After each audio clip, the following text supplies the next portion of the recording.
All right, welcome everyone to another educational webinar. My name is Dr. Emily Slickle. I am the founder of EBFA Global, CEO and co-founder of Naboso, also functional podiatrist, human movement specialist, and absolutely love talking about foot mechanics, which is what we are doing tonight. Because as soon as you start getting into foot wedges and squat blocks, this has a biomechanical effect. And that is really where the understanding of these products is based around. If you are new to any sort of webinar or education that I have done, you want to learn a little bit more about my courses, the book that I wrote, Naboso, social media, everything is on this slide. So do check that out. And as always, there is a special offer that is going to be happening that will be all the way at the end of this webinar that I will share what that is. And it will be for the Naboso foot wedges. So do stay tuned. All right. So in order to understand the benefit of wedges and blocks, we need to understand what is happening from a biomechanical perspective, because we are obviously influencing subtalar joints, ankle joint, first MPJ or the big toe, and we want to understand how they connect to each other. How does the ankle influence the subtalar joint? How does the big toe influence the subtalar joint, which influences the ankle, which influences the knees, the hips, the lower back?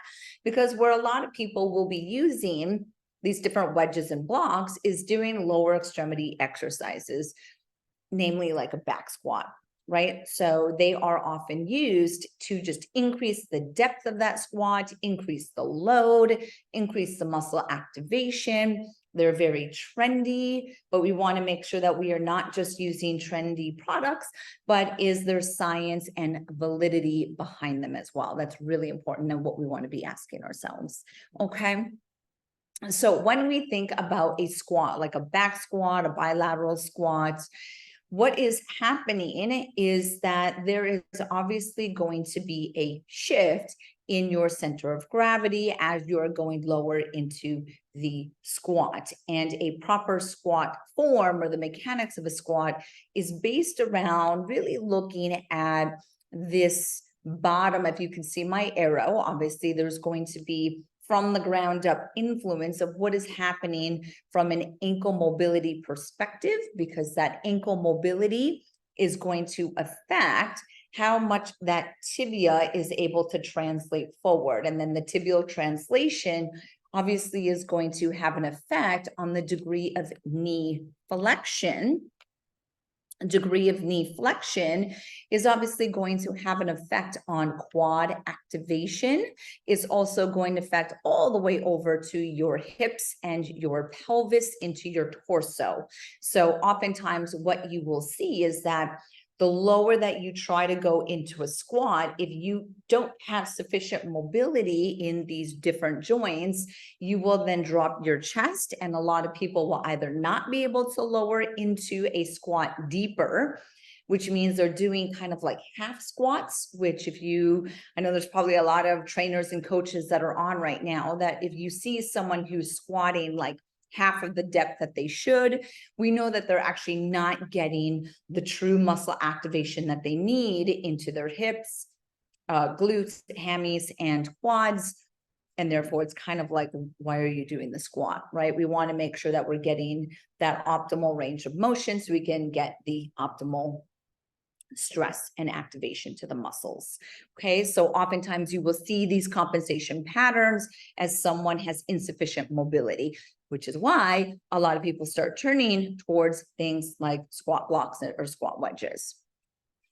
Okay, so when we are looking at it, right, we can actually see that if we go back to this slide, right, this sketch is showing sufficient range of motion in the ankle. However, most people do not have that degree of ankle mobility to maintain these degrees of torso, hip, and knee flexion and alignment. So that is where you can see here that this gentleman is essentially using the squat block or the squat wedge to then maintain that ideal alignment. So he's essentially bypassing the ankle dorsiflexion, shifting it into increased knee flexion, which allows the torso to stay more vertical and a better control of his center of gravity.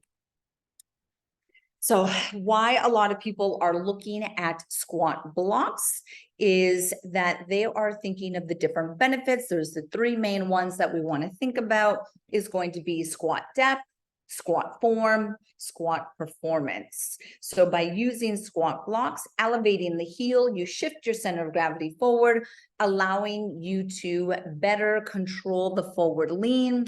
The deeper the squat, the better the muscle activation and the strength gains. From a form perspective, you are able to maintain a more neutral spine. So if you're thinking of lumbar load, especially if someone is doing a back squat and they're pushing more and more weight, and if they're leaning forward too far, then that is going to put increased load to the lumbar spine. Obviously, we don't want to get hurt. So people are essentially trying to bypass that and using the squat blocks. And then from a performance perspective, it is allowing you to get deeper into the squat. The deeper you get into the squat, you, of course, can stress the muscle fibers more, push more weight, and essentially get better hypertrophy or strength gains. So this is why people are really using the squat blocks. I think that some people are probably using squat blocks and wedges because it is trendy. And that is really why they're using it. And really, they don't need to necessarily do it. So if you're thinking of some of your clients and athletes or even yourself, that you may not even need to use the squat blocks. It is just something that people are incorporating. Or are you trying to use the squat blocks as a way to target different muscles? Are you trying to hit more of the quads by using the blocks versus the posterior chain? So I'm going to share a couple research studies to just kind of give some of that why or the validation. If your clients or athletes are asking, why are we specifically on the squat block outside of the obvious bypassing the ankle dorsiflexion? But if you want, just a few research studies to support that. So here's a research study, 2017, looking at the heel wedges and the effect on the back squat. So this study was looking at a 2.5 centimeter block that was used. Now, I will speak a little bit on standing on a plate versus using an actual squat block, and that there is a difference between one versus the other. So if you are going to elevate the heels, I would do it always with some sort of squat wedge versus just standing on the plates. And again, I'll go into a little bit on why that is, or you just need to cue the clients appropriately around that. But they're essentially using 2.5 centimeter wood blocks. So the height of that is that 2.5 centimeters.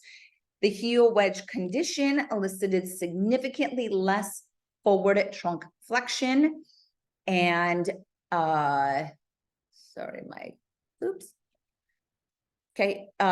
forward trunk flexion angles and peak knee flexion. It also minimized peak external hip range of motion or hip joint motion versus the barefoot condition. So again, if you're thinking of how can I help that client get into an ideal alignment to better control that center of gravity, to avoid excess trunk flexion so they don't load their lumbar spine, here's a research study that is validating a 2.5 centimeter height. So that 2.5 centimeters, you're looking at, it's like about an inch, right, of what you're looking at with that. This is another study. This is 2008, and it was looking at the effect of heel elevation on muscle activity. So here what we see is that heel elevation, looking at postural alignment, muscle activity, deep squatting, and then it's essentially looking at muscle activity on the concentric or the positive phase of a squat. And what they found is that having the heel elevation increase the activation of the muscles in the lower extremity makes sense, particularly the quads. Again, it makes sense because we are getting increased knee flexion. And this was, again, during the concentric or the positive phase of the squat. So it's just a research study validating why we are using the squat wedges. Now, I do think it's interesting, and what could be extrapolated from this is the height of the wedges at which you're choosing for your clients, in essentially saying, okay, it makes sense, logically, it makes sense that you will have more knee flexion, more muscle activation, but let's kind of dial in the height of the squat wedge that we would use. Here's one more study looking at the analysis of the heel elevation.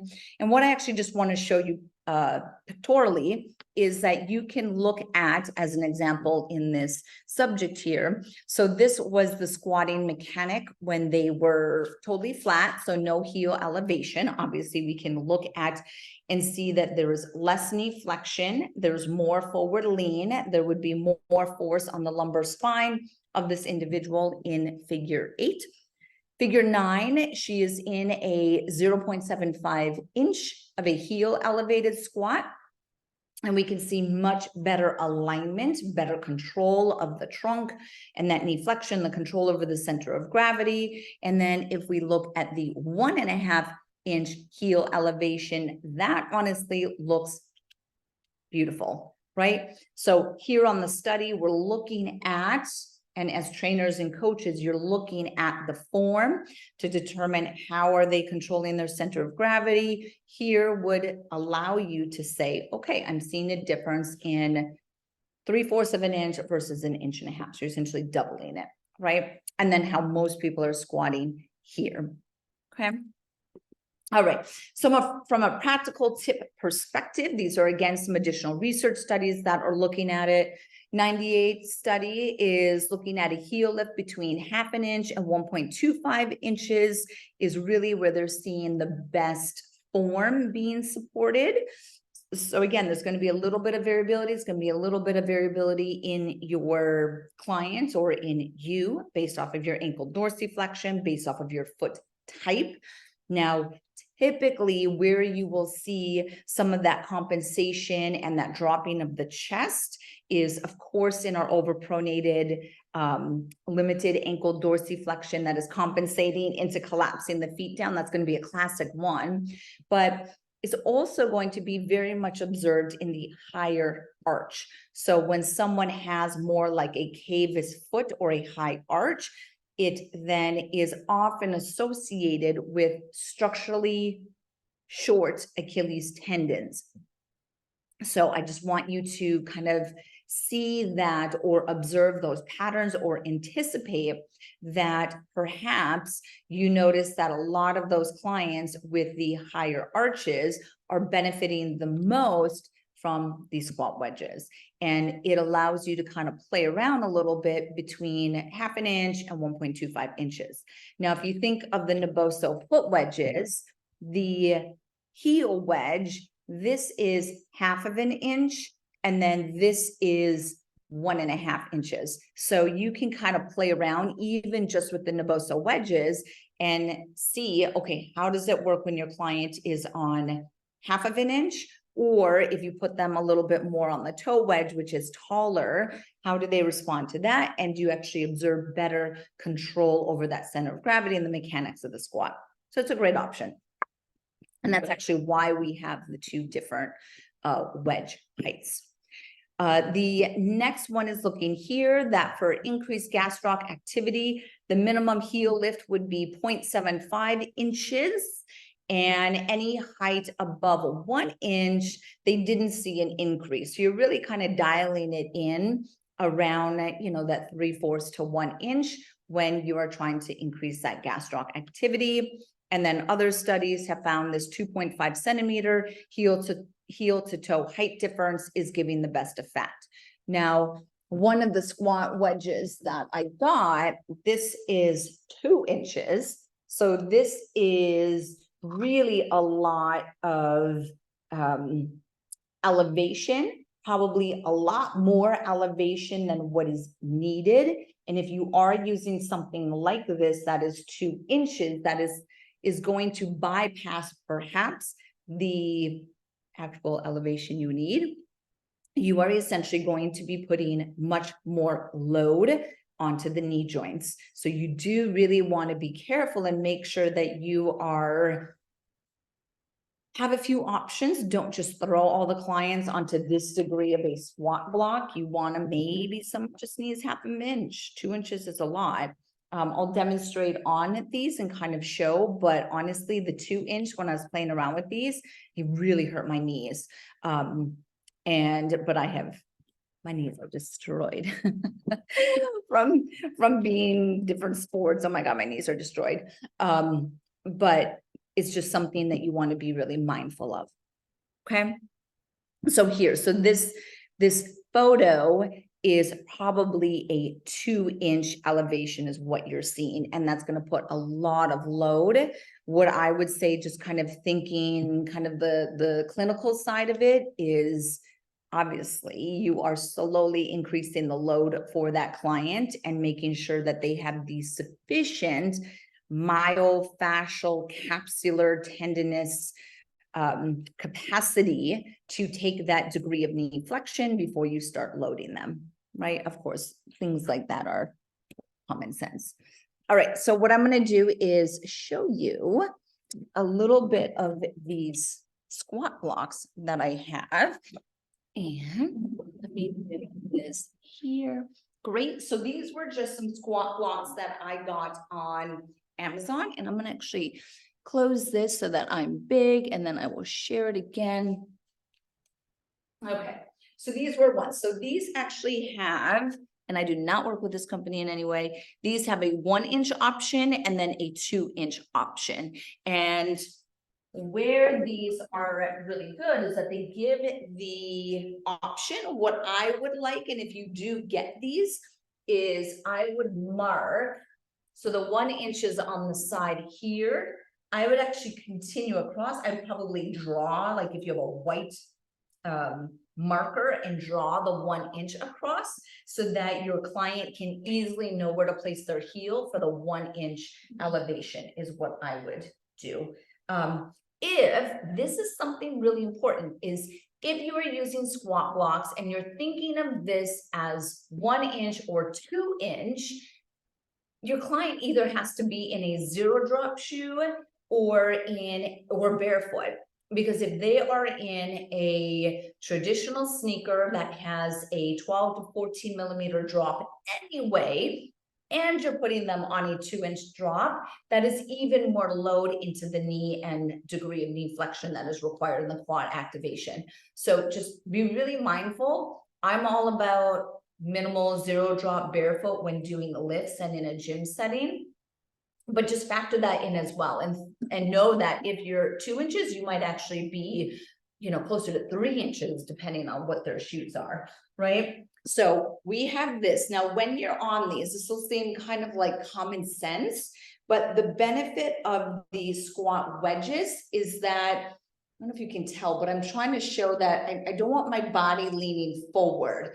Like I'm not angling forward. I need to keep my body weight back, right? So my weight is actually still tripoded. I got my weight in my heel. I'm balanced. I feel the contact into my digits. So I am staying on all aspects of my foot.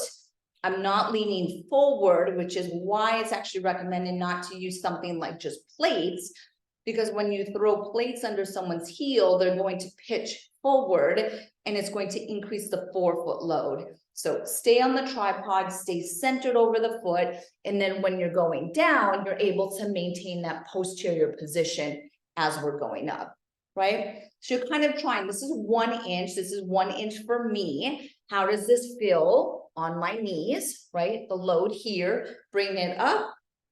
And I go all the way up into this, right? This is a lot of load to my, obviously I can get really low, so we're getting a lot of load into the posterior, but it starts to increase a lot of stress in the knees. That's just from mine. That's from me destroying it as a cyclist. So maybe I might just want half an inch, right?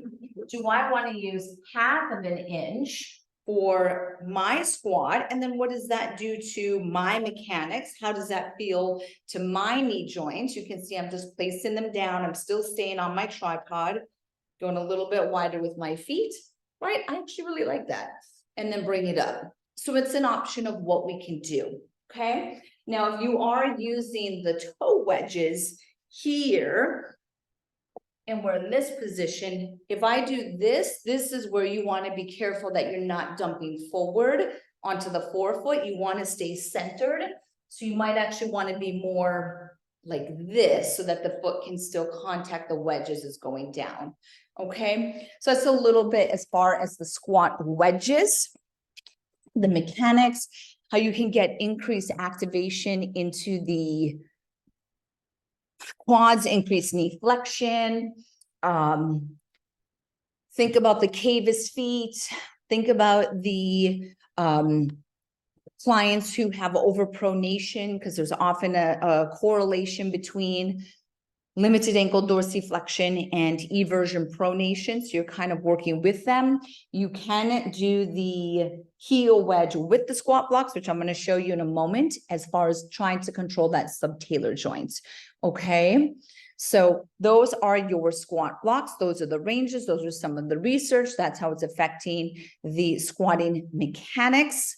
Okay. Now, before we proceed into our foot wedges, I'm going to see if there's just a couple questions. Okay. Let's see. Could you stack the wedges? So yes, could you stack the Naboso wedges is what I think Patricia is asking, so that you are making 1 inch? Absolutely. Right, so you're going to make a 1 inch lift. These do have obviously the Naboso texture on it, so you'll get a little bit of traction on that. So you could have half an inch, 1 inch, that's a 1.5 inch. Obviously these blocks are 1 inches or 2 inches. So just kind of play with it and see what works the best for your clients. Okay. Emily says, if you're using squat blocks as a workaround limitation in ankle dorsiflexion, what can people do to increase ankle dorsiflexion? Well, so then, Emily, great question. You would want to determine, are they demonstrating limited ankle dorsiflexion because they have a structurally short Achilles tendon? Do they have hypertonicity in their posterior chain? Do they have just a tight soleus? Do they have a anteriorly shifted talus? Do they have ankle arthritis and there's spurs on the front of their ankle, right? So that's where we want to understand that squat blocks and foot wedges are workarounds. That's not improving ankle mobility in any way, right? And that's actually a really good point, Emily, is that squat blocks and foot wedges are ways to allow your client and you or your athletes to still get the muscle activation that we need, despite having a biomechanical restriction or limitation. So how do we still keep the activation going while maybe we're doing some correctives over here? Okay. Really great question. Emily just asked if we are looking to put the inches on it, and it's actually a really good idea. So we love ideas. Share ideas if you have. Okay, so those are your squat blocks. What we're going to talk about now is going to be the foot wedges. Now, this is not just the Naboso wedges. There are some other wedges that are out there. There is anatomy and motion wedges that are made of EVA foam. The Naboso wedges are made of silicone. That is why they're more expensive. So sometimes we get questions on the pricing, and that is why they're a little bit different prices, because the silicone is definitely cost more. However, the benefit of that is that this will last much longer. These are very easy to clean. Silicone is dishwasher safe. And then of course it has the Naboso texture on it. So I like to use the Naboso wedges as a cueing tool as well, kind of like a biofeedback, right? That the client can feel their foot, they can feel the correction that you're doing. So it's something that you can cue towards.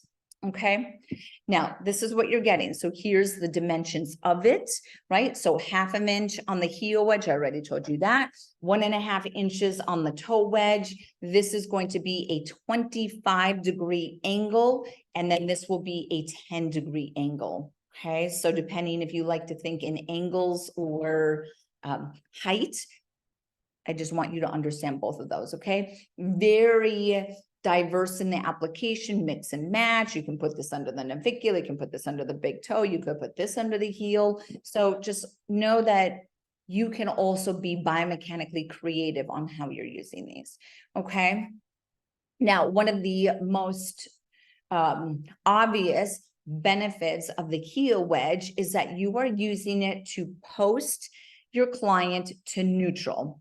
So this is really important. So if you are working with a client and you want to train them barefoot, which is what I hope you're doing in many situations, so that we can get sensory stimulation, we can get intrinsic activation, you can get toe activation, toe spread, all of these incredible things of what I've been teaching for many, many years about the feet, is that we need to make sure that they are holding their foot in a neutral position so that we get good tibial alignment, get good pelvis alignment. So we want to make sure that kinematically what is happening in the feet is sound and affecting the rest of the body up.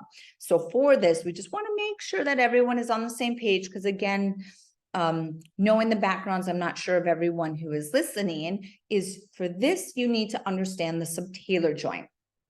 And what I'm going to ask you to do, and if you guys know exactly what I'm going to do, then just join me anyway, okay? For those who have taken my courses, is I'm going to have you stand up. And again, I'm just going to stop this for a moment so that you can see me. Is we are going to be moving our subtalar joint. So I'm going to have everybody stand, and you're going to have your feet shoulder width apart, knees are slightly bent, and then to move our subtalar joint and to understand the influence of it is I'm going to have you go to the outside of your feet. And then we're going to go to the inside of the feet. So we go from the outside to the inside, outside, inside. And what I'm doing is I'm moving the subtalar joint, which is in the frontal plane. This is a plane of motion. When we're on the outside of our feet, which is considered inversion, inversion is often associated with higher arches, with a rigid foot, limited ankle dorsiflexion, when you got a lot of high arch rigidity. Inversion is here. The opposite, when we roll to the inside, is going to be eversion. Eversion is often associated with overpronation, as part of overpronation, ligament laxity, flat feet, instability of the foot, right? So when we kind of dump onto the inside. So when you have a client or you are dumping like this, and if you can see my feet from behind, dumping like this, that is putting your foot in a very unstable position for squatting or for core activation, for glute activation, okay? Now, as we go from the outside to the inside, and if you want to keep doing this just for a moment, you want to see or appreciate that my knees roll in, my knees roll out, my knees roll in, and then roll out. What we have are these rotations that are happening in our lower extremity, affecting our knee, affecting our pelvis, affecting our glutes, right? So when we are outside inversion, you actually externally rotate, and that can oftentimes help get your pelvis and your glutes in a stable, activated position. If we roll inward, this is eversion, you can see the knees are knocking in. Actually, your pelvis is going to dump forward as well. Makes it very difficult to engage your deep core, pelvic floor, and your glutes, and it can put a lot of load into your knees. Okay. So these movements of the subtalar joint are very important. We need to be able to maintain a neutral foot when we squat so that we get good alignment and activation. If you or the client, the athlete, squats and they dump in like this, obviously this is going to cause a knee valgus. That hurts my knees, even just showing you that, right? And then we push up. Oftentimes they'll drop their chest as well. Now, if you just tell your client, hold your feet up, lift your arches, externally rotate your hips, hold your feet, hold it, right? And then you have them even do bicep curls. Well, now I'm thinking about my biceps, so I'm going to go and I just collapse down again, right? So some of our clients, it might actually be difficult for them to maintain a neutral position, which is why we need to help them hack it a little bit and just guide them, to support them, to keep them in that more neutral position. So essentially, mechanically, a heel wedge is controlling subtalar joint, which influences the tibia, which influences the femur and the pelvis. And then, of course, this is going to affect the muscle activation as we go up the chain, right? So from a squatting perspective, we can see here that there's two ways that you're kind of assessing here on the squat. On the image on the left, we can see that the gentleman is moving through the ankle. They got a neutral subtalar joint. We got good knee to foot alignment, right? Obviously, we're looking at him from the front, so we can't really appreciate the torso, but he looks like he has good torso alignment as well. Over here, he's dumping in, he's everting, which is creating an internal rotation of the tibia. His knees are in a valgus position. That's putting a lot of load into the knee joint. And then it's going to affect the muscles, like we said, right? So here, if he's doing the photo on the right because he doesn't have ankle mobility, I mean, theoretically, you guys could be saying, just use the squat block, right? Or the squat wedge. It's an option, right? It's an option. Or do we instead want to post him? I'm gonna go back to here. What I'm showing in this video or the photo here is that I'm essentially putting the heel wedges on the inside of his heel to hold him, in this case, or here me, hold the foot into a more neutral position. It's 10 degrees that we're holding them into that neutral position, right? Then this allows them to squat or to stand and do bicep curls, whatever you want to do. If you're barefoot, you just need to make sure that that foundation is stable. And right here, we're doing it with a bilateral heel wedge on the inside, right? Okay, so heel wedge to neutral is one of the most straightforward ways of thinking of the heel wedge, right? Or where you're going to be using it. Now, causes of this excess eversion where you might be thinking of the benefit or the appropriateness is, well, they have limited ankle mobility and I'm not going to immediately increase ankle mobility. So the workaround is to essentially block or hold that foot into neutral. Do they have a muscle weakness? Are their intrinsics weak? Do they have post-hip tendon dysfunction, right? Do they have ligament laxity? If they have ligament laxity, maybe a torn spring ligament, they have a very flexible midfoot where the whole navicular is dropping down. I mean, you cannot muscularly override ligament laxity. They need something, right? So it's either an orthotic in their shoe or we try to get them barefoot and we wedge them. That's really what we got to do, right? Or they have to consciously hold their foot in a position, which is very hard to consciously think about one thing when you're trying to do all these other exercises, right? Or is it a glute or proximal hip weakness? It could be a combination of these, right? And this is not a fix to the problem. This is a workaround so you can continue to build muscle strength while you are doing correctives over here, right?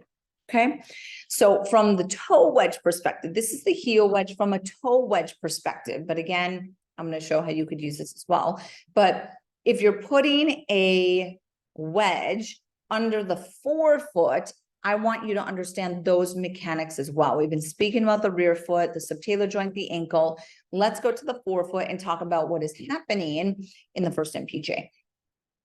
All right, so to understand your first MPJ, you have to understand your plantar fascia. So your plantar fascia, which is a thick band of tissue on the bottom of the foot, it originates on the bottom of your calcaneus, and then it's going to run across the bottom of the arch and then insert into the bases of all 5 toes. So all 5 toes, it inserts.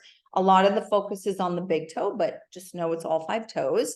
And because of its insertion at the toe and the heel, when you move the toe, you influence the heel, and the heel, the calcaneus, is part of your subtalar joint with your talus.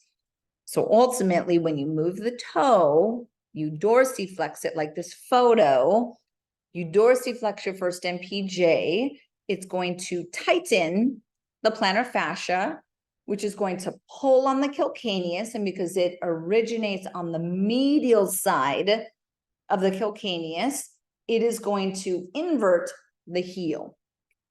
Okay, so again, a classic windless mechanism is dorsiflexion of the toe, tightens the fascia, which inverts the subtalar joint. When you invert the subtalar joint, you lift the medial arch. This is the whole shebang, okay? That is the foot biomechanics of the first MPJ, right? Okay, so when we are thinking about, it goes back to the rear foot again, when we are thinking about ways to stabilize the foot arch, the rear foot, the subtalar joint, the midfoot, you can influence this not by just using squat wedges or squat blocks, heel wedges, but you can influence it by doing something to the first MPJ. Okay. And where a lot of this was kind of initially introduced podiatrically, where I learned about it, and from an orthotic perspective, was around what's called a Cluffy wedge. A Cluffy wedge is actually something that you can add to a orthotic. You can buy these on Amazon as well. So just search Cluffy wedge on Amazon, and you can get a small little wedge that would go onto the insole, and it is acting like a little wedge that we would use outside of the shoes. Okay, and then the design of this is by slightly extending, you're not maximally dorsiflexing the big toe, by slightly dorsiflexing the big toe, you are going to allow that first met head to bear weight, and then it's going to essentially take pressure off of the lesser mets, and it's also going to resupinate the rear foot through this windless mechanism. So essentially you're preloading the windless mechanism is what a Cluffy wedge is doing. This is essentially what a Cluffy wedge looks like. So this is it kind of in a shoe, how it is slightly elevating the big toe to get that preload to the plantar fascia and to the resupination moment of the subtalar joint. Okay, so if you are using this from a exercise perspective or a rehab perspective, by extending the big toe, you are activating the windless mechanism. So if you have a client that has a little bit of eversion in the subtalar joint, you could either wedge the heel, or you could put this under the big toe, kind of like the picture here. She's using this one, which is 25 degrees, and then, right, you could put this one under the heel. But you're essentially trying to say, okay, for me to control and to put the foot in a position that I'm going to get the highest amount of intrinsic activation, foot to core activation, toe flexor strength, neutral alignment, so I get a good tibial position, blah, blah, blah, all the way up, you can do this combination of toe wedge, heel wedge. Do you want to put it under the heel like she has it, which is using the 1/2 inch heel lift? Do you want to use it as a 10-degree wedge on the medial side to get the subtalar joint? You're extending the toes, which is activating the windless mechanism, right? So lots of options here, but these options, the basis of them is understanding foot biomechanics. Okay, so I'm going to show you a couple of these, and then we'll get into if you guys have some questions. So let me just move this over here. And then if you are using this from an intrinsic activation perspective, is research has shown that a 25-degree angle will get the highest activation. Doesn't mean that you can't use a 10-degree. So here, if I want to put this here, and you guys can appreciate that. So I'm doing something like this. right? I'm essentially doing like a cluffy wedge under my big toe with my client or as I'm doing something. And then I'm going to push my big toe into the wedge. I like it. Actually, the texture to my big toe is giving me something tactily to connect to. So it's easier than if I flip this over and it was smooth. Yeah, I don't like that, right? I want to feel the texture as I'm doing it so I can just connect neuromuscularly. Okay, that's using the 10th degree. Obviously here with the toe wedge. Now what's really important on this is that as I use this, I don't know if you guys can appreciate, but my first met head is still on the floor. It's just my toes that I'm elevating. I'm not putting I'm not like this, right? I'm not even like this.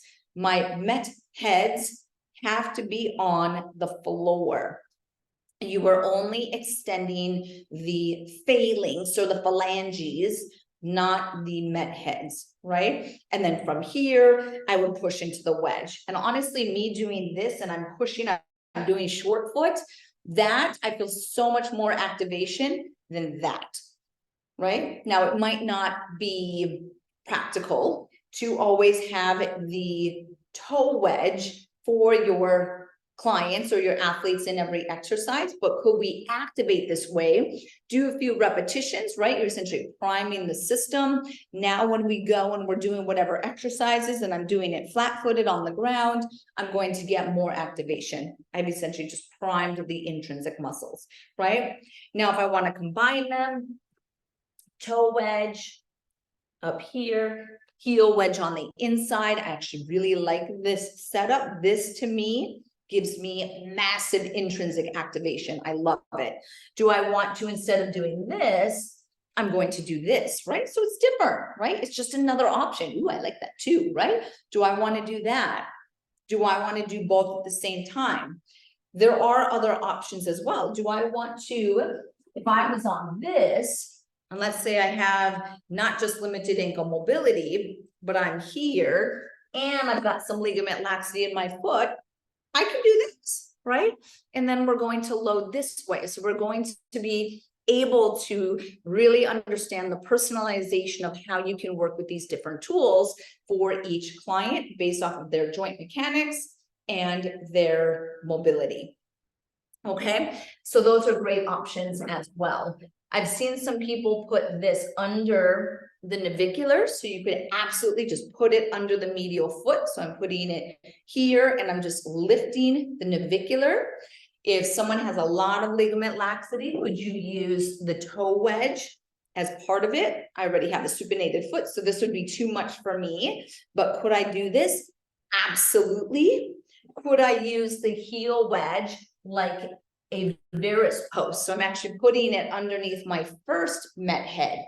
Now, to do that, be careful. You have to understand what a forefoot varus is or a forefoot supinatus in order to do this. And then in order to do this, you need to know, is that forefoot varus compensated into a rear foot valgus? If you have no idea what I'm talking about, that probably means you should not be doing this sort of posting that I'm doing right now. So you just really want to understand why and how and in which situations you're using them.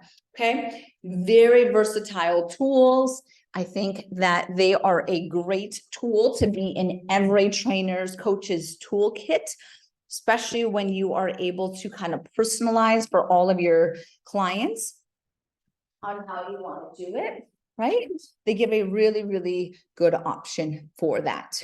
Okay, now it is the time of the webinar where we get to go into what you guys can get off of the foot wedges. So if you are looking to integrate the foot wedges, maybe you've been eyeballing them, maybe you have been saying, ooh, are these going to be part of the Black Friday?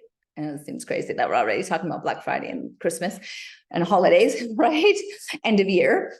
But you can get the foot wedge kit at 40% off with code FW40. Now you can see the time there, right? This is only for 4 days, that you are able to use that. FW40 will get you 40% off the foot wedges. Now the foot wedge kits, you get 2 big wedges and 2 little wedges. So you get 4 wedges total.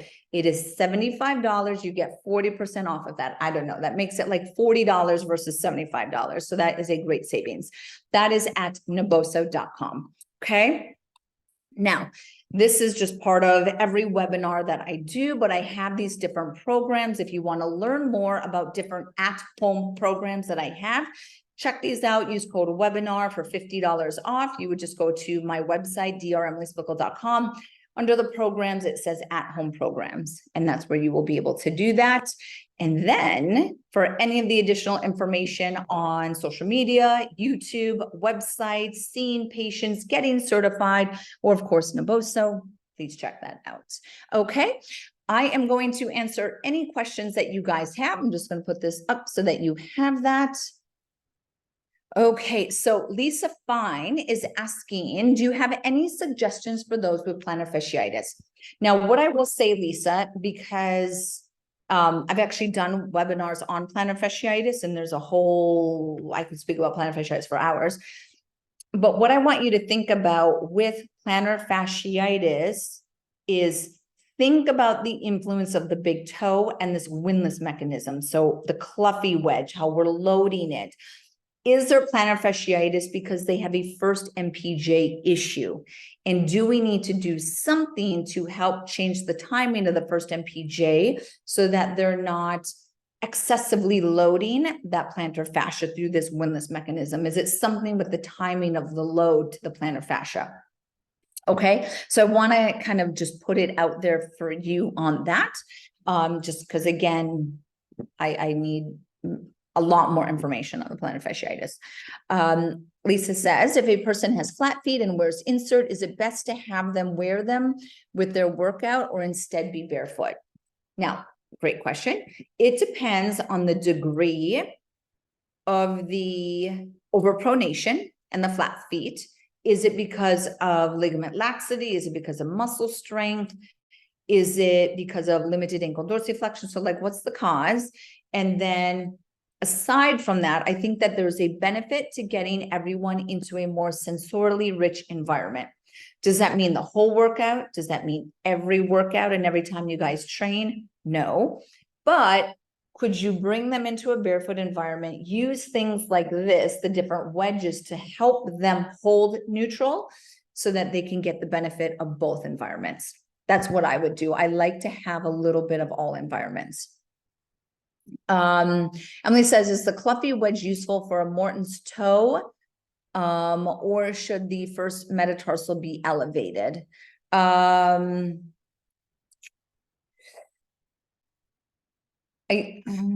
honestly wouldn't put it for the Morton's toe unless they are showing things. You could try it to see if you are trying to shift some of the load from the second to the first. But again, everyone is very unique. So it is an option. You try it. If it doesn't work, we kind of work with the mechanics of every individual, but you can absolutely try it. I just tried the 25-degree wedge under my great toe with a 10-degree wedge under toes 2-5 for short foot. That helped me get better purchase. Okay, great. So Emily put her hallux extended on the 25-degree, 2-5 on the heel wedge, which was extended 10 degrees. I really like that. I really like that. Look at that. See, this is why I create these products and do these courses so that you guys can then also explore and share what you guys are doing with it. So I love that. I love that. Can someone with a bunion use it? Absolutely. You know what I would do with that, Martha, is I would actually have them use toe spacers with the toe wedge. So they got the splay on and the toe wedge, and that's how you're going to set it up. Absolutely. Absolutely. Really simple and good information. Thanks again. You're so welcome. Scott said, thanks. You're welcome. Ruth says, can the wedges help someone who has IT band syndrome? Absolutely, right? So why does that individual have IT band syndrome? Many different reasons, right? Is it a delayed activation of their foot to core stability?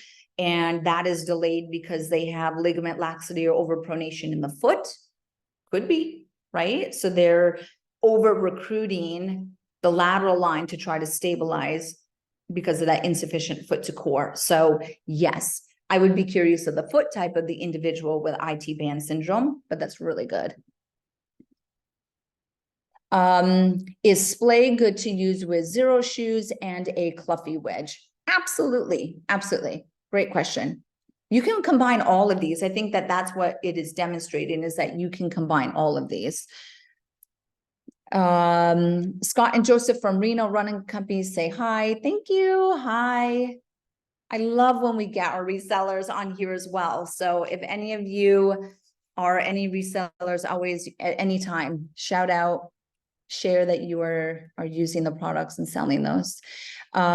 Great. So last question is, or maybe it's a comment, is I use the Naboso tools with my private clients. Some of them are reluctant to take their socks off because they have foot fungus. I encourage them to use the studio socks, but sometimes that is redundant using the other tools in studio socks. Can foot fungus be transferred through and shared using barefoot tools? Yes. Foot fungus, this is such a great one to end on, Emily, is foot fungus is kind of like mold in carpet. Like it just gets around and it is very difficult to get rid of. Having said that, one of the best ways to clean the tools, right? These are made of silicone. I can speak for the Naboso products, from our mats to our sensory stick to our wedges, obviously the insoles, other things that you might be using, is a lot of them are silicone based, which means they're easily cleaned. You can use tea tree oil. So get like a tea tree oil spray and just spray the products between using them.